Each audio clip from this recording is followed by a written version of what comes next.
how many of you are familiar with SAP and what we do? That's like 5% of the audience. So SAP is a leader in enterprise business software. We've been in existence for over 4 decades now, and most of those 4 decades we were known for something called ERP. But over the last 5 or 6 years, as the world has changed, our entire portfolio and what we take to our customers and how we take it to them has fundamentally changed as well. Traditionally, we were, our key audience or the person to go to when we were trying to sell enterprise software were CIOs or the heads of information technology in companies. But now with a new portfolio that we have, today we are trying to sell solutions to the chief marketing officer, we are trying to go to the chief financial officer of companies, heads of HR, we are talking to procurement. Now all of those audiences are people that were absolutely not familiar, probably the kind of response that I got when I asked what SAP does. Most of those companies may be customers of SAP for many, many years, but those new audiences were just not familiar with what SAP does really and the kind of value that they bring to their organizations.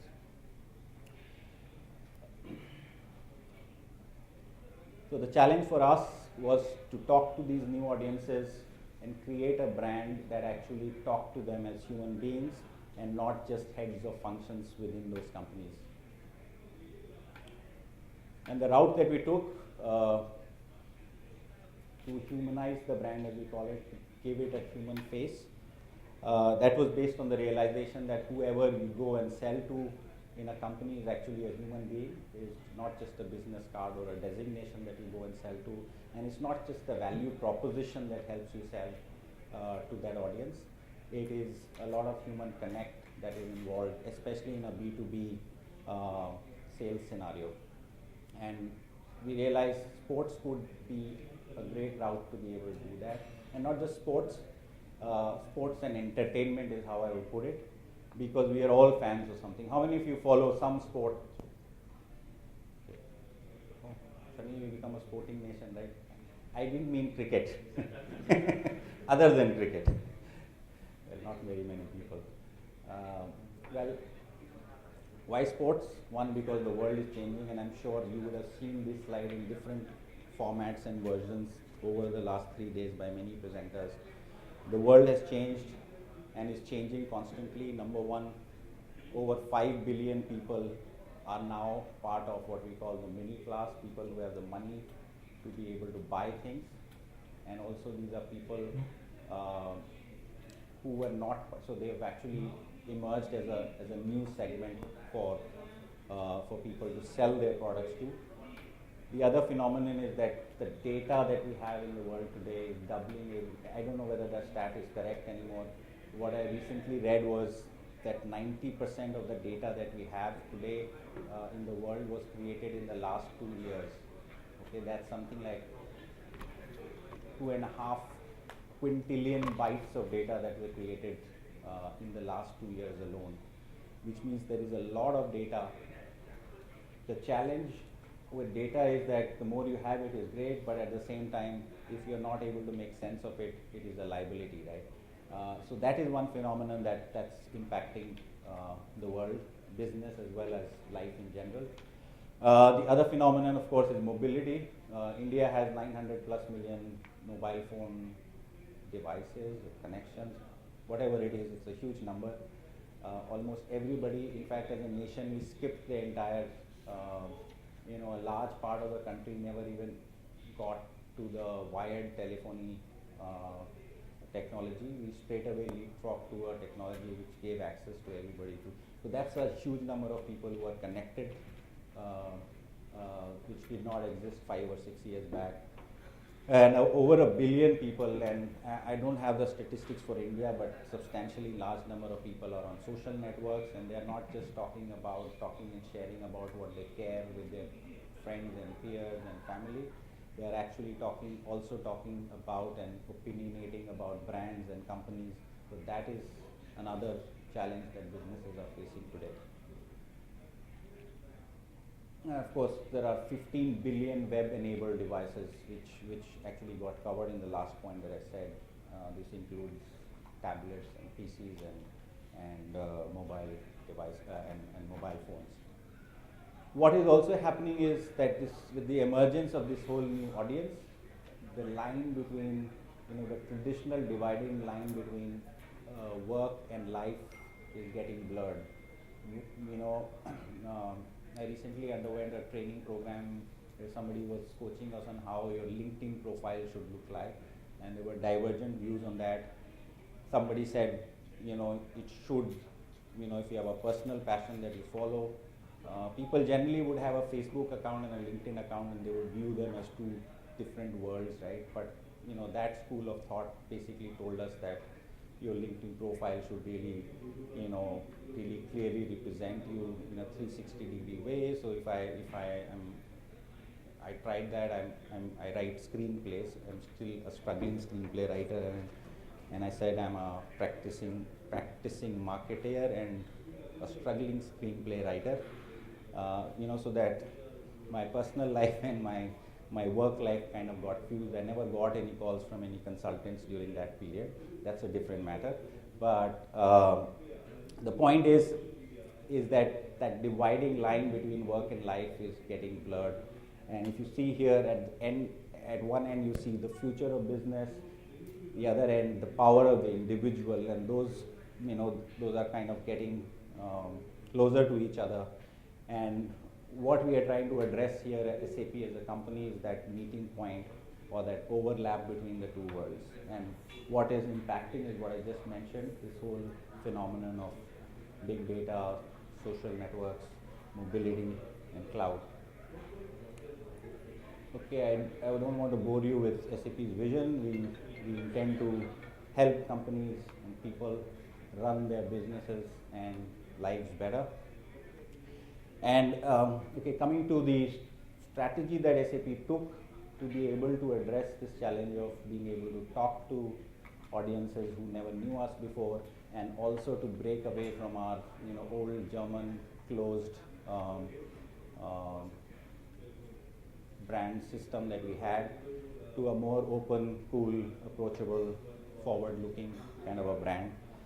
The approach was to obviously look for opportunity to be able to create a human face to it, and in some ways act like a consumer brand. The challenge with business-to-business brands is that we don't, our stakeholders, or our customers and partners and our prospects probably don't see us as a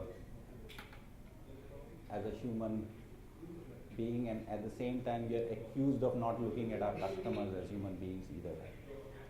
Of course. Okay. So this whole approach of actually working with sports associations, with leagues, and with players started about a decade ago. But in the present shape and form that we see it, SAP being associated with a large number of leagues across a variety of sports, that I think started about 5 years back. We took a conscious attempt that we will not go and sponsor leagues and players, and so the idea was not to go and take a label sponsorship where players would wear our brand on their jerseys, or a Formula 1 racing car would have our logo on it. We were not looking for brand awareness. SAP, at least within its in the community that matters to it, is a well-known brand really. It was a question of how do you differentiate that brand, how do you create a different set of values for that brand. And as a result, we did not go for pure play branding opportunities. The idea for us was to create an opportunity where we could showcase our technology as intertwined with that sports itself, that gave us the opportunity to actually tell our customers, if a Formula 1 team can use analytics the way they do, they can take the same concept and bring it back to their businesses. So that was the solution showcase piece. Of course, we worked with several of those teams and leagues, to, at one level, so we actually looked at it as a business. So if you look at a typical league like an NBA or back home like an IPL, not a fair comparison. NBA is like a 50, 60-year-old league. IPL is about 7 or 8 years. But typically all of these leagues work like companies, where the fans that they have are their customers, the players and the talent that they have, across the teams are the employees of that league in that sense. So in a lot of ways, these leagues work as businesses, and these are the different functions. And just the way technology enables various functions of a business, it has the capability of doing the same thing for sports leagues. Again, I don't know whether we act like a B2C brand yet or not, but that was the approach that we took. The idea was to create a human face for the brand, showcase what we do, and actually show it working in the real environment of that sports or the game that we were associated with.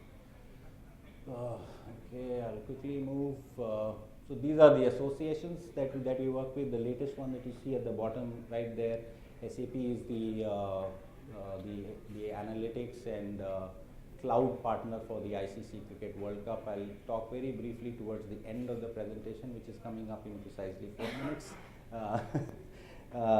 What we are doing with ICC, again, as I mentioned, it is not a label sponsorship where we put our logo all over the place and just be seen in the cricket fraternity. That's not the idea. We are doing some really cool stuff with them, and I'll share that shortly.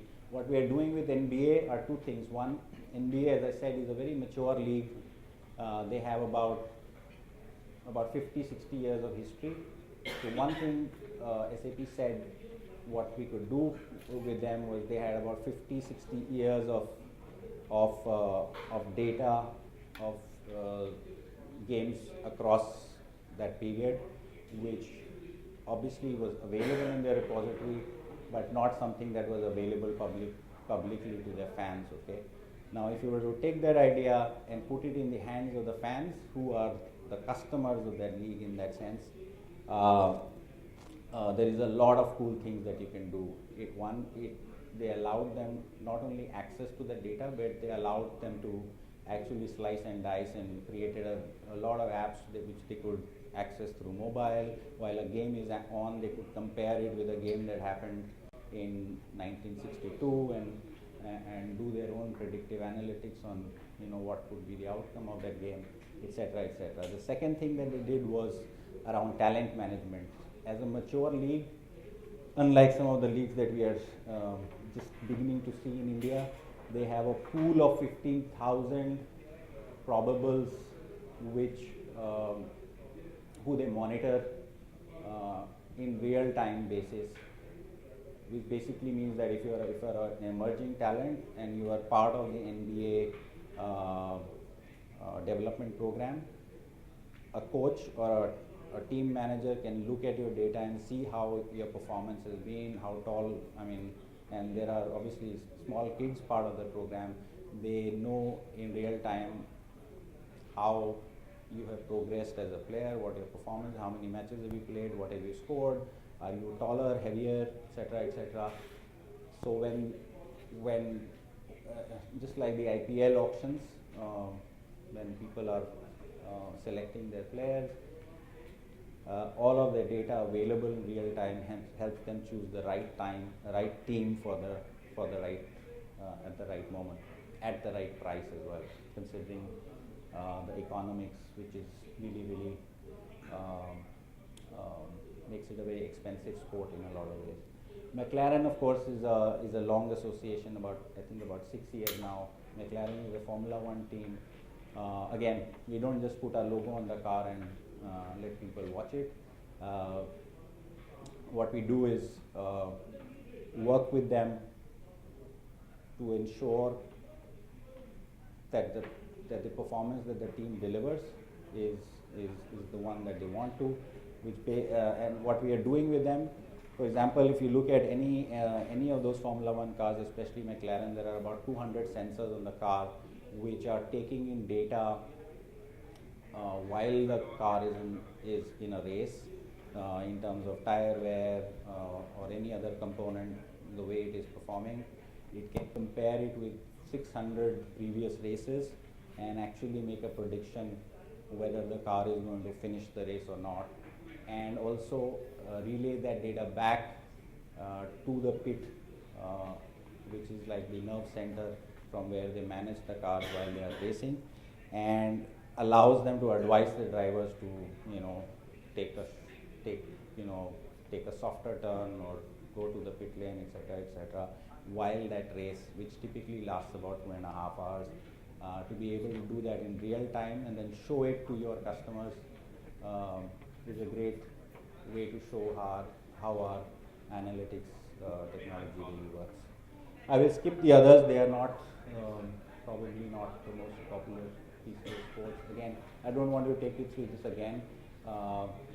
Approach is to create a human face for the brand, create a lot of data that we can serve to our customers and prospects through the variety of channels that we communicate with them through.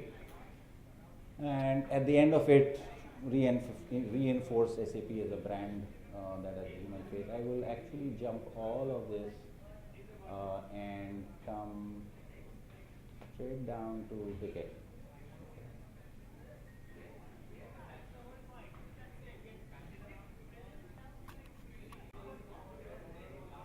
The Hawkeye, from any position that you want. There are 3 options you can see from behind, and that is all real time, which basically means the Hawkeye is actually being delivered on demand to you.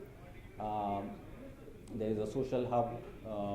There is fantasy cricket. You can form your own teams. All sports do that.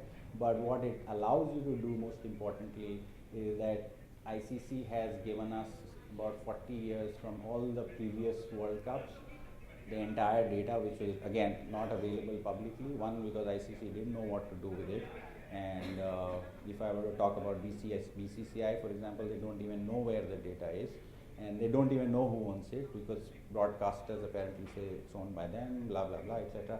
But whatever it is, all of that data being available to you to be able to be in a match and be able to compare what is happening at that moment with what has happened in the previous whatever 10, 15, whatever World Cups.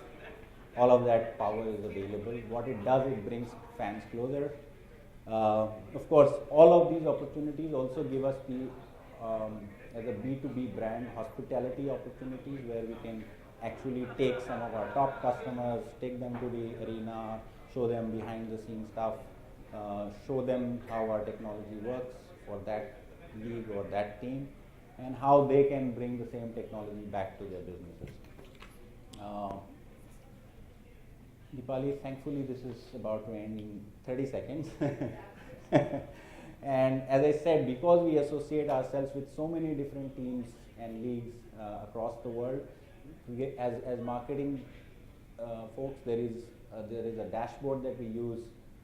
We take a portfolio approach to it, monitor it as those events happen, and if there is something where we don't see enough engagement happening, a specific league team not performing to and delivering the outcomes that we expected, it goes off the portfolio.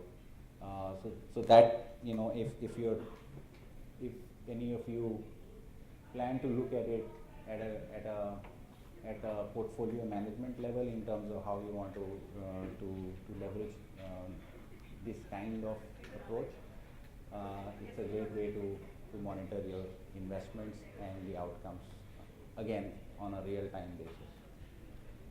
Okay, thank you, ladies and gentlemen.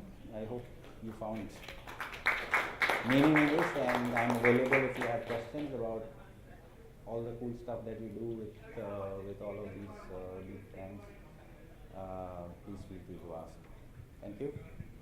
All yours. well, when it becomes legal here, for sure.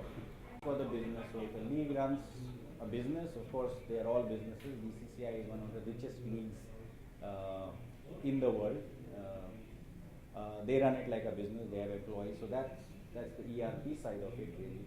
But what I'm talking about here is mostly the analytics pieces. So it actually, as you said, is customized because every sport is different. The fan bases that they have are different.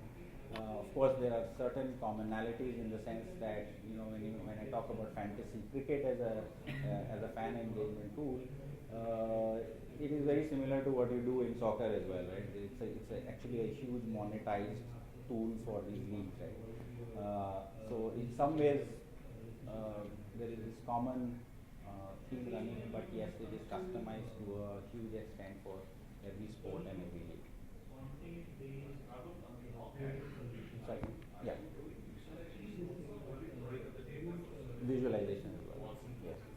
Yes. Okay. Thank you very much.